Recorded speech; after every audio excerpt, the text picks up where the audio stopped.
Alors, premièrement, Maastricht, ça commence très exactement dans 3 semaines. Le président français et le chancelier allemand ont expliqué avant-hier que c'était un enjeu absolument considérable. Est-ce que d'abord vous souhaitez que ça réussisse? Je souhaite qu'il y ait un accord à Maastricht. Mais je considère que l'objectif, je dirais le mythe d'une monnaie unique à l'horizon de l'an 2000 nous impose dès aujourd'hui, et nous a d'ailleurs imposé depuis une dizaine d'années, un corset en matière de politique économique, une politique économique globalement monétariste et en définitive déflationniste, qui a abouti à freiner notre croissance et à gonfler les chiffres du chômage. Alors, et ce qui est vrai pour la France est vrai pour les autres pays européens. Justement. Un mot encore. Si l'Europe a 10% de chômeurs, les États-Unis 5%, le Japon 2%, c'est que la croissance en Europe, depuis une bonne dizaine d'années, est très lente. Pourquoi est-elle lente?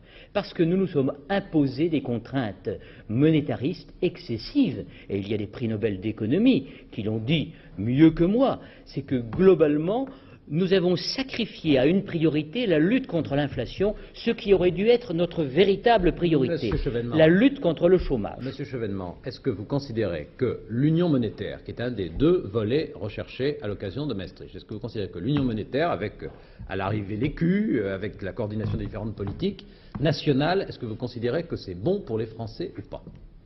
Je pense que l'objectif d'une monnaie commune est tout à fait raisonnable, c'est-à-dire l'écu.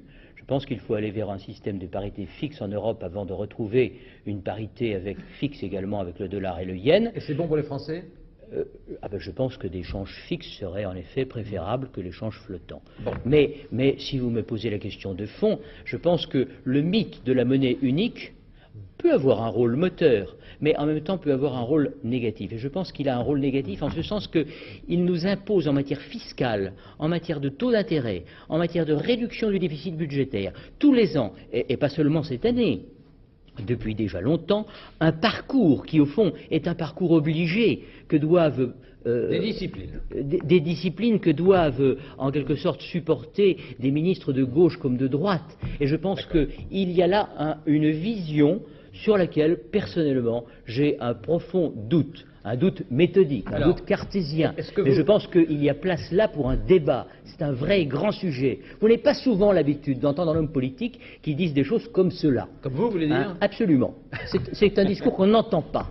Est-ce que l'objectif à long terme qu'on s'est choisi, qu'on s'est donné, ne conditionne pas depuis déjà des années une politique dont on voit les résultats?